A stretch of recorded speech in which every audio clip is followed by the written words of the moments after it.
उन्हाळा चालू झाला का नाश्त्यामध्ये काहीतरी हलका फुलका नाश्ता हवा असेल तर ही रेसिपी तुम्ही नक्की ट्राय करा। उन्हाळ्यामध्ये अपचन व्हायला सुरुवात होते, त्याचबरोबर शरीरामध्ये हीट वाढते, ॲसिडिटी वाढते। अशा वेळी काहीतरी पौष्टिक असा नाश्ता हवा असतो जो पचायलाही हलका असेल आणि शरीराला थंडावा देणारा असेल। तर आज मी तुम्हाला काकडीचे घावण्यांची रेसिपी दाखवणार आहे, जे की आपण ज्वारीचं पीठ वापरून काकडी वापरून बनवलेले आहेत। ज्वारीचं पीठ सुद्धा उन्हाळ्यामध्ये थंड असतं, काकडी सुद्धा थंड असते आणि हे दोन्ही पदार्थ पचायला सुद्धा हलके असतात। आणि त्यासोबत खाण्यासाठी मस्त अशी चटपटीत ओल्या नारळाची चटणी सुद्धा बनवणार आहोत। आणि सगळ्यात महत्त्वाचं म्हणजे ही घावणं फक्त 10 ते 15 मिनिटांमध्ये बनवून तयार होतात, खूप जास्त वेळ सुद्धा लागत नाही। चला तर मग पटकन रेसिपीला सुरुवात करूया। नमस्कार, कुक विथ मनीषा यूट्यूब चॅनलमध्ये तुम्हा सर्वांचं खूप खूप मनापासून स्वागत आहे। रेसिपी सुरू करण्याआधी तुम्हाला एक विनंती आहे, तुम्हाला जर आजची ही रेसिपी आवडली तर प्लीज एक लाईक नक्की करा आणि व्हिडिओला हाईप सुद्धा करा। सुरुवात करूया। तर सगळ्यात आधी इथे आपल्याला एका बाउलमध्ये 1 कप ज्वारीचं पीठ घ्यायचं आहे। तर इथे मी ज्वारीचं पीठ चाळून वगैरे घेतलेलं नाहीये, कोंड्यासहित इथे आपल्याला हे पीठ वापरायचं आहे। आणि 1 कप ज्वारीच्या पीठामध्ये इथे आपल्याला पाव कप बारीक रवा घालायचा आहे। रवा इथे आपल्याला बारीकच घालायचा आहे, जाड रवा अजिबात वापरायचा नाही। तर त्यानंतर यामध्ये आपल्याला पाव कप गव्हाचं पीठ सुद्धा घालायचं आहे। गव्हाच्या पिठामध्ये याला बाइंडिंग छान येते आणि धिरडे अतिशय मऊसूद असे बनून तयार होतात। आणि आता यामध्ये आपल्याला चवीपुरतं मीठ घालायचं आहे, अगदी पाव चमचा हळद घालायची आहे, अर्धा चमचा लाल तिखट घालायचं आहे, अर्धा चमचा भाजलेल्या जिऱ्याची पावडर घालायची आहे। आणि आता यामध्ये आपल्याला काकडी किसून घालायची आहे। संपूर्ण कोरडे मसाले घातल्यानंतर इथे मी एक काकडी घेतलेली आहे। काकडीचे इथे मी साल काढून घेणार नाही, तुम्ही हवं तर साल काढून घेऊ शकता। काकडीच्या समोरचा टोकाचा भाग असतो तो कट करून घेतला। आणि काकडी किसत असताना सुरुवातीला चाखून पाहायची ती कडवट आहे की नाही। कडवट असेल तर वापरू नका, कडवट नसेल तर इथे तुम्ही काकडी अशा पद्धतीने किसून घ्या। खूप जास्त मोठे होल असलेल्या किसणीने किसू नका, बारीक किसणीने किसा, म्हणजे धिरड्याला बाइंडिंग छान येते। इथे मी बारीक किसणीनेच ही काकडी किसून घेतलेली आहे, तुम्ही पाहू शकता। संपूर्ण काकडी इथे आपली किसून झालेली आहे। काकडी किसून झाल्यानंतर यामध्ये भरपूर अशी बारीक चिरलेली कोथिंबीर घालायची आणि आता हे सर्व साहित्य छानपैकी मिक्स करून घ्यायचे।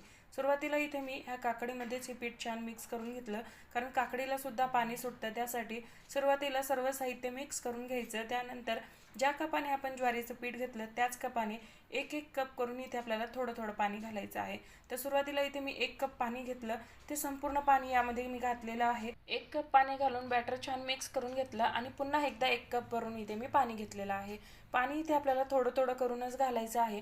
तर परत एकदा मी अर्धा कप पाणी यामध्ये घातलं आणि पुन्हा एकदा आपल्याला हे बॅटर छान असं मिक्स करून घ्यायचं आहे। पाणी थोडं थोडं घातलं का यामध्ये गाठी गुठळ्या सुद्धा होत नाहीत आणि बॅटर कितपत इथे आपल्याला पातळ करायचं आहे याचा अंदाजा सुद्धा लागतो। तर इथे पहा, इथे मी पूर्णपणे 2 कप पाणी यामध्ये घातलेलं आहे। आतापर्यंत इथे मी 2 कप पाणी घातलं, छानपैकी मिक्स करून घेतलेलं आहे आणि तुम्ही पाहू शकता यामध्ये अजिबात गाठी गुठळ्या तयार झालेल्या नाहीयेत। तर इथे आपलं बॅटर बनवून तयार झालेलं आहे। 2 कप मी पाणी सुरुवातीला ॲड केलं आणि नंतर मला बॅटर थोडंसं घट्ट वाटत होतं, म्हणून पुन्हा एकदा अर्धा कप पाणी मी यामध्ये ॲड केलेलं आहे। तर सुरुवातीपासून आत्तापर्यंत हे बॅटर बनवत असताना इथे मला टोटल 2.5 कप पाणी लागलेलं आहे।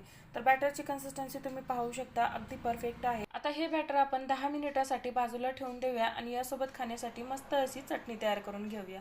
तर इथे मी एका मिक्सरच्या भांड्यामध्ये अर्धी वाटी ओलं खोबरं घेतलेलं आहे, तुम्ही सुकं खोबरं सुद्धा इथे वापरू शकता।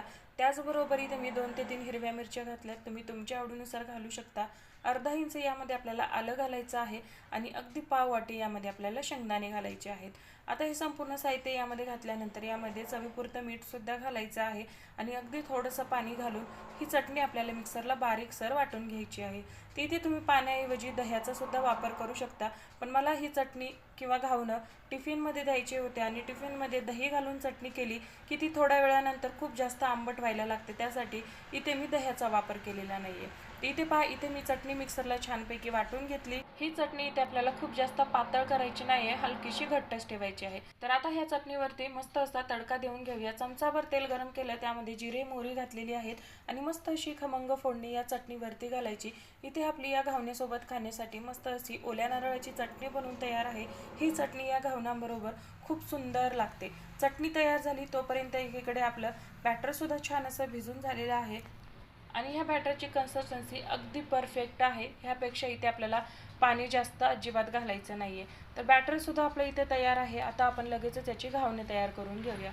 घावणं तयार करण्यासाठी इथे मी गॅसवरती डोश्याचा तवा गरम करायला ठेवलेला आहे. गॅसची फ्लेम हाय ठेवायची, कमी करायची नाही. हाय गॅसवरती इथे आपल्याला डोश्याचा तवा अगदी छान असा गरम करून घ्यायचा आहे. यामधून धुवा निघेल अशा पद्धतीने गरम करून घ्यायचं आहे. त्यानंतर हलकंसं तेल घालून ब्रशने सगळ्या बाजूने पसरवून घ्यायचं आहे. आणि आता आपल्याला घावणे तयार करून घ्यायचे आहेत.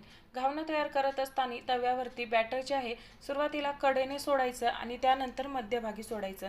म्हणजे मध्यभागी तवा खूप जास्त गरम असतो. सुरुवातीलाच जर आपण मध्यभागी बॅटर घातलं तर मध्यभागी करपल्या जाते. त्यासाठी सुरुवाती भोवतालून बॅटर घालायचं आणि त्यानंतर मध्यभागी. वरची बाजू पूर्णपणे कोरडी झाल्यानंतर याची बाजू पलटी करायची आणि दुसऱ्या बाजूने सुद्धा हे घावण मस्त असं कुरकुरीत होईपर्यंत भाजून घ्यायचं आहे. आता इथे इथे मी याची बाजू पलटी करून घेते आणि पाहू शकता किती सुंदर अशी यावरती जाळी आलेली आहे. मस्त अशी जाळीदार खमंग खुसखुशीत अशी घावणं बनवून तयार होतात. टिफिनला द्या किंवा सकाळी नाश्त्याला बनवा. उन्हाळ्यामध्ये अप्रतिम असा हा पर्याय आहे. हे काकडीचे घावणं खायला सुद्धा खूप खमंग लागतात. हे दुसऱ्या बाजूने सुद्धा छान असं कुरकुरीत होईपर्यंत हे घावण भाजून घेतलं. आता हे आपण काढून घेऊया. घावण काढल्यानंतर एखाद्या जाळीवरती काढून घ्यायचं, म्हणजे यातली एक्स्ट्राची हवा निघून जाते आणि घावणं चिवट किंवा चिकट होत नाही.